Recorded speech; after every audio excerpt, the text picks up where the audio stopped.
Hi, I'm Joel Bloom, president of New Jersey Institute of Technology. At NJIT, we believe that not only our students, but all citizens need to be informed about the issues facing higher education. As New Jersey's Science and Technology University, NJIT is proud to support the important programming produced by the Caucus Educational Corporation and their partners in public television.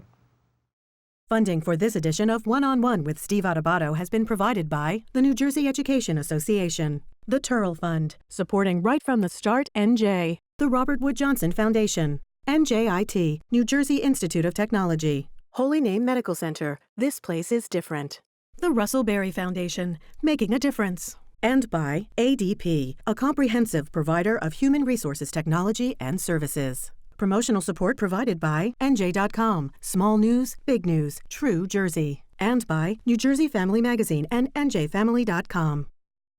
This is One-on-One. I'm an equal American just like you are. The jobs of tomorrow are not the jobs of yesterday. Look at this. You got this? Here it is, man. Look at that. Life without dance is boring. I don't care how good you are or how good you think you are, there is always something to learn. Do you enjoy talking politics? No. People call me because they feel nobody's paying attention. Our culture, I don't think, has ever been tested the way it's being tested right now. Such a good question. High five. Welcome to One-on-One. I'm Steve Adubato. Why am I yelling? We're coming to you from the Agnes Barris NJTV studio in beautiful Newark, New Jersey. It's an honor to welcome Brandi McHale, head of corporate philanthropy at a little company called Wells Fargo. How you doing? I'm doing well. Thank you for having me here today. We should make it clear that you've just come on board. Yes. I am almost 8 weeks on the job here at Wells Fargo. After spending a quarter of a century in financial services, I joined Wells Fargo over this summer. What drew you to this company? Really, there's an energy and an excitement. While Wells Fargo is a 200-year-old company, really focused on innovation and bringing a new focus to delivering financial services in communities across the U.S., and that includes an unprecedented commitment to the Wells Fargo Foundation, which I lead. We're going to be investing almost $450 million this year alone in local communities. By the way, we do a series called A+ for educators, for teachers, where we celebrate really some pretty terrific educators, and the foundation has been supportive of that initiative. Let me ask you about the larger question of corporate philanthropy. Yeah. Dollars are tight. Yep. Trust me, we in public broadcasting know that. Yes. Has the role of corporate philanthropy changed dramatically, say, in the last 5 years? Yeah. And if so, how? Yeah. I think corporations really understand and now see corporate philanthropy as adding strategic value, both to the external communities, but also to the core business model.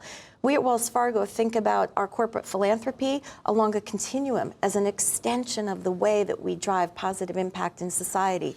We may be funding local community-based organizations to work on key challenges, but we also think about how we can scale good ideas that work through our core products and services. And one of those initiatives is interesting. It's the Neighborhood Lift program assisting homeowners. What is it and why does it matter, Brandi? So just this past June, the Wells Fargo Foundation made a commitment to invest $1 billion over the next 6 years on the housing affordability crisis here in the U.S. In New Jersey, where home prices are rising at such a quick rate, but incomes are stagnated and not growing at that same rate, we really see the crisis is incredibly acute here.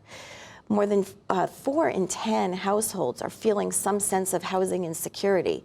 And that insecurity can be at the most extreme end, being actually homeless and not having a place to live, to paying more than 50% of your income to support your housing costs. What was this? My understanding is you've already had 74, if I'm not mistaken, yes, lift initiatives across the nation, and Newark is 75th? Yes, okay. Yes. Is that entirety of Essex County or Newark or what? So this current lift event is focused on Essex County, and we're working with mayors across the county and with community-based partners across the county to help prepare residents for homeownership. How do you do that? It's a combination of both homeownership counseling, helping households who know that they want to have a place to live and a home and to be have roots in a community, but they need a little bit of extra help. And through that, we provide the counseling and the education and the support to get them ready. And then we provide down payment assistance to give them that little bit extra that they need to turn that dream into a reality. We actually started LIFT, and New Jersey was one of the first places we came to in 2013. And now, 6 years later, we're returning here to Essex County, as you said, the 75th event, and our goal is to work with 200 households and put them into homes. Are they first-time homeowners? Primarily, yes, yes. That's a big deal. It is a big deal. Sorry for interrupting. We talk about home ownership, the American dream. Again, doesn't have to be the dream for everyone, but for those who choose to do that, harder than ever before. Yeah, it's harder than ever before and more important than ever, because what we're finding is that as households are paying more and more of their income and putting it towards their housing costs, they have to make really tough trade-offs. So the more you spend on housing, on your rental costs, or on your monthly mortgage payment, that sometimes can mean you're sacrificing education costs, making choices about what kind of healthy food you can feed your family, transportation trade-offs. The other piece is I think there's a real economic case to be made for addressing the housing crisis. It's not just a social issue, but we think about places like Newark, where we're attracting new companies to create jobs. We need to be sure that we have places for workers to live so that they're not having these incredibly extreme long commuting times. Yeah, it's interesting because it has the effect on the environment as well. Absolutely. We want fewer cars in the world. Let me try this. When it comes to corporate philanthropy, I'm fascinated by a couple things. And again, we've been the beneficiary of, and you said when you came in, you're glad you saw a sign connected to your company here at Public Television. But here's the larger philosophical and practical question I wonder about. In Wells Fargo, a lot of other organizations out there in the news, sometimes it's very challenging situations. You've got to deal with difficult items. Someone says, oh, they're giving away a lot of money so that they can improve their reputation and build their brand. It's just a PR thing. Yeah. You say? So what we're doing at Wells Fargo is really reinventing the way we think about corporate philanthropy. Reinventing? Yes. Go ahead. We don't want to just be seen as generous, and we have a very long history of giving back and being generous. Giving not enough? Giving is not enough. We need to take the acumen and the expertise and the know-how that we have in the company and position ourselves to be engaged community problem solvers, working with policymakers, government officials, community-based partners, and other private sector players to address and really drive solutions at scale to these challenges that we're facing. Let me ask you this, again, a big picture question. Do you feel that, and again, you've been around corporate giving and philanthropy for a long time, even before you came to Wells Fargo. Brandi, did you see a significant shift in the last several years in the way, I'll be more blunt, do you think it's tougher for corporations, be they Wells Fargo or anyone else, to be as generous and to be as engaged as they were before, given how obsessed and focused many have to be about the next quarter, shareholder value, what's the stock price, bring in more Am I making too much of that balancing act? No, I think there are real tensions, and I do think that these are considerations. But the way we're designing our initiatives is to pick investment areas that really align with who we are as a financial institution. Does housing have to do with that? So housing, what else? Small business, and a new focus on financial health, helping to provide financial education and coaching and counseling to households so they are able to take control of their financial future. These are three areas that we have expertise in what we do day in and day out. One of the largest affordable housing lenders in the country, small business lenders, and we have one of the largest bank branch footprints in the country. And by the way, corporate base of operation on the West Coast? On the West Coast, but I'm excited to tell you we just announced a new CEO last week who will be headquartered in New York City. So we have operations all over the country, and we see ourselves as, while we're a national entity, we work really hard to be part of local communities where we do business. Brandi McHale is the head of corporate philanthropy at Wells Fargo. We thank you for providing an important perspective on the role of corporate philanthropy and what your bank is doing. Thank you so much. Thank you so much. Stay right there. I'm Steve Adubato. This is One on One. We'll be right back. To watch more One-on-One with Steve Adubato, find us online and follow us on social media. This young lady, Jane Silverstein, founder of the STEM Academy at JFK High School in Paterson, New Jersey. Good to see you. Good to see you. This is part of our initiative, Classroom Close-Up feature that we do in cooperation with the New Jersey Education Association. Is it not a fact, Jane, that you taught for 57 years, correct? Correct. Originally from Brooklyn, retired in 2018. Yes, a year ago today, or this week. Oh, is that? Congratulations. Yeah. The thing you loved most about teaching kids. Is what? What about them? Kids, just being with them, teaching them, having that little light bulb go off in their eyeballs, you know, like, oh, yeah, I got that. Now, you don't strike me as someone who has a very large ego, unlike the other person sitting here at this table with you. But you, in fact, coined the acronym STEM. We think we invented it. It's you. Yeah. Where did it come from? And is it true that the other name would have been or could have been METS, M-E-T-S? Yes. Go ahead. Okay. By the way, we're about to show a video in a couple minutes. Go ahead. We decided to make a program for science and math because the district was taken over by the state, and the state was doing reading. Everybody was a reading teacher. Everybody was a reading teacher, even the people who weren't reading teachers. And the year that I made up my mind that we were going to do something, 6 kids, six. That's it. Were allowed to take science, and everybody else was reading all day long.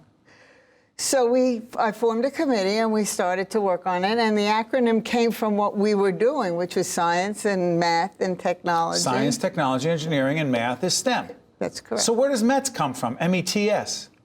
Math, engineering, technology, and science. And just tell everyone, I don't know if this is in the video or not, tell everyone why it didn't become METS, M-E-T-S, as opposed to STEM. Go ahead. Because the principal at the time was a Yankees fan. Of course. Of course. And the principal, he or she, said, no way. He said, no, I don't like that name.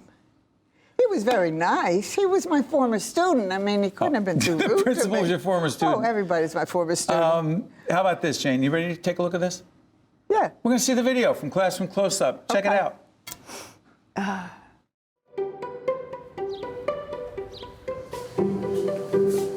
If you compared science teachers to Hall of Fame baseball players, Jane Silverstein would be the Babe Ruth of her field. Well, my mother always thought I should be a doctor, but then she said to me, but if you're not going to be a doctor, you're really bossy, so you ought to be a teacher. Although she's not bossy, she did take her mom's advice. She started teaching in 1961. The inside of the glass will glow red. It's melted. And 57 years later, she's still going strong. Need more air. And you have to like being with kids. You have to be a little bit of a kid. So you got to be, or even a lot of a kid. You are? Oh, indeed I are. We did not polish the ends. They're rigid, they're rough. Throughout her remarkable career, Jane's passion for education has inspired her both in and outside the classroom. In fact, her union activism once landed her in jail. We were on strike, and we received an injunction to go back to work. And we went to court, and we said, I'm very sorry, Your Honor, but I cannot do that. So he said, to jail, and we went. But that same passion also led to the development of an education revolution. She had the vision of STEM before anyone. In 1994, Jane developed the curriculum by combining science, technology, engineering, and math. This led to the world's first STEM Academy. When she was first doing it, I don't remember anyone else saying STEM. Like, we were the only people I recall saying STEM. Some claim it wasn't developed until 2001 by the National Science Foundation. But Jane has the documents to prove she was the originator. Jane had a lot of documents herself. I went down to our file archive and I found a bunch of other documents, including documents with dates and times and spelling out the creation of the STEM Academy. We have found no proof of anybody having a STEM Academy program, school, before we did. From my STEM kids, about 56% of the graduates who've graduated from college are doctors or engineers, teachers. I mean, one of the proudest moments is when a kid comes back and says, hey, you know what? I'm going to medical school, or hey, I'm an engineer. That's a sort of a proud moment. That's the best part about her, that she's out there for you. She's not one of those teachers that you see that are to themselves, but she gives her whole life to you, which is amazing. We love our kids and they know it. We want them to do well and they know it. We care about each other and everybody knows it. That's why I'm still here after 57 years.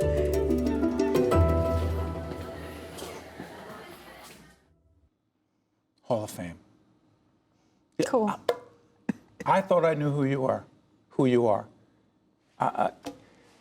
You are the best of the best of all the public school teachers out there. Thank you. What was it like for you to watch that? I loved it. Because? Because it was good. Because it was me. Because it was my gang, my teachers. They shot that for 8 hours.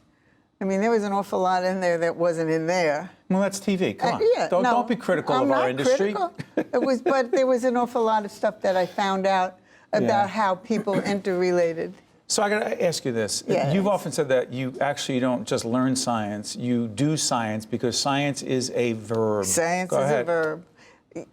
Hands-on is the most, it's expensive, it's difficult, it's hard to teach, but it's the most important part of science. It may be the most important part of learning anything. What, doing it, getting your hands in there, making mistakes? Exactly right. Spilling stuff on you or on the desk, as long as you're not spilling bad stuff. Exactly. Yeah. So you're a little kid growing up in Brooklyn. Okay. And you say to yourself, at what point do you say to yourself, I want to teach? When I was in college. I was pre-med. Oh. And someone somewhere said something? Yes. I'm just guessing. Yes. Someone somewhere said something. That you'd be a great teacher? No. It was other. I can't. Okay. Okay. And I don't want to get into it. But here's the thing. Whoever said it to you, and however you came to that decision. It was a good one. Better than a good one. Do you ever sit there, Jane, and ask yourself, or ponder the question as to how many students' lives, because you could never know this, by the way, that you've actually affected in such a positive way? Have you ever really thought about that? There's a lot of them.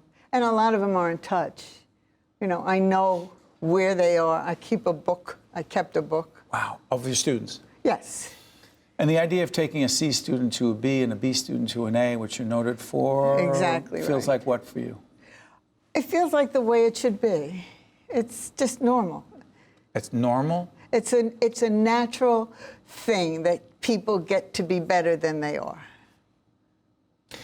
Greatest gift for these students who learn science, technology, engineering, math, STEM, which you folks proved right there, it was you and your colleagues. Greatest gift they take from it is? Probably they know a little better way how to think. Yeah. Hey, Jane, I want to thank you.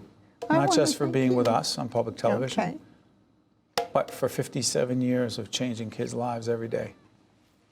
Thank you so much. Oh, my pleasure. Stay right there. We'll be right back right after this. To watch more One-on-One with Steve Adubato, find us online and follow us on social media. Dr. Junlei Li, who is a senior lecturer in early childhood education at Harvard Graduate School of Education, also a senior fellow at Fred Rogers Center for Early Learning and Children's Media. Good to see you, Doctor. Good to see you, Steve. The main message in your keynote today was so powerful.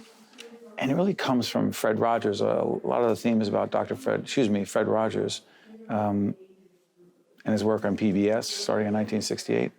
Love and early childhood. Make the connection, Doctor. I think Fred would often say that none of us grow to be who we are and grow to a place where we can serve other people without having been loved and accepted for who we are when we were young and along the way as well. And I think Fred tried to be that, one of those people through a television screen, but he really believed so strongly that it is important to surround children with people who can love and support them and encourage them and listen to them over time. And I think love not just as a feeling, but as in very concrete actions. For example? Well, I'll give you an example. So part of our work takes place in orphanages. Orphanages are places where people have high workload, And the work process in the orphanage is almost like an assembly line, where you have to get all these children through. But we see orphanage caregivers showing love in something as mundane as a diaper change. To be able to take just a few extra seconds, right? Instead of just picking up a child and go to the next one, maybe they'll twirl their fingers just for the infant to clasp onto the fingers and pull themselves up. Just a few seconds, right? And that is love. And to be able to find love in the most simple, mundane, everyday moments, whether it is in an orphanage or in a home or childcare or preschool, I think that is at the very core of what early learning is all about. Part of our Right from the Start NJ initiative focuses on the role of the media in helping to inform, educate, inspire, which is originally why PBS was created. Question, Fred Rogers used children's media in a certain way. Talk about media today and the degree to which it does what I just described, compared to what Fred had in mind. I think Fred, from the very beginning, from the 1950s, thought that television as a medium could be used for education purposes and to draw attention to what is good in life. And clearly, the media world have changed tremendously since Fred's time. But I think one of the things that Fred have often talked about is that deep and simple is far more essential than shallow and complex. Say that again.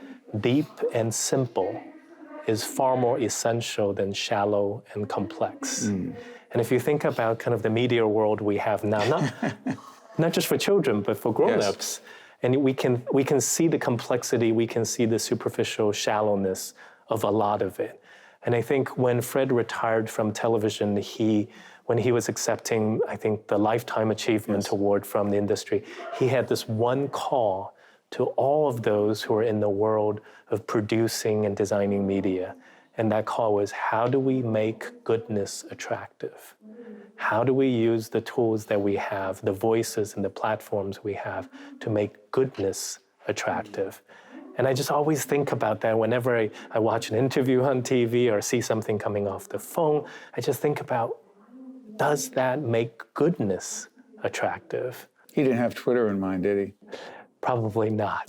I mean, think in all seriousness, social media, I don't want to get into, open up a huge Pandora's box, but Mr. Rogers' neighborhood, they were good to each other. They were kind to each other. There's not a lot of kindness. There's not a lot of love on social media. I think all of us play a part in that, right? So that it's not just the ones who send out something mean and ugly. It's the rest of the social media world that shares it or that comments it, either in agreement or disagreement. But every time we do that, I think we're drawing attention to that which is ugly and mean-spirited. What does it do to our children? I think Fred often said when it comes to children's learning that attitudes are caught, not taught. And so that children catch from us how we think about the world, whether we react to the world in an angry way, whether we rush to judgment when we see something that comes from the media, whatever that outlet is. And I think children can feel what we're feeling, except they can't quite understand it. So that I think Fred, and I still believe that fundamentally, is that if we embrace what is good, not only in media, but in our own neighborhoods, children will catch that from us as well. You're hopeful? I'm very hopeful. Because? Because in our work across the country, across countries, in some of the most dire, low-resource, at-risk settings, from urban neighborhoods to poor rural neighborhoods torn apart by the opioid crisis, to oncology units in hospitals, to group homes for youth. In every place, we see ordinary people through their simple, everyday acts of love, helping children and helping each other. And every time we're with people like that, we feel that the world is hopeful if only we can bring more spotlight and attention to the goodness that's embodied in these moments. Those people are applauding there. They might as well be applauding for Dr. Li right now, the keynote speaker of this very important conference. The Turrell Fund, Day for Children, the importance of love in early childhood. We're actually coming to you from the Coach Barn at Shelburne Farms in Vermont.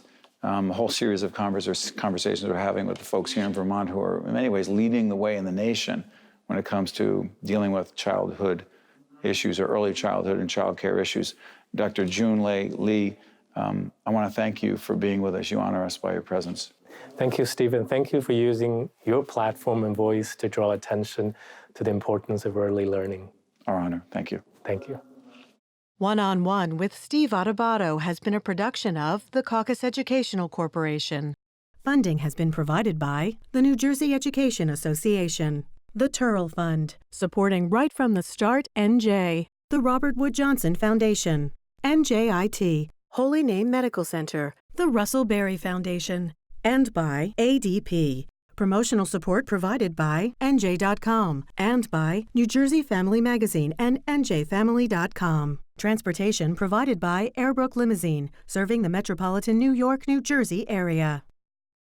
Holy Name Medical Center is leading the statewide effort to improve end-of-life care through the use of advanced directives, recognizing a person's wishes on how they want to spend their last chapter of life isn't about death, it's about living. Our goal is to help all patients maximize their quality of life in their final months, weeks, days, and hours.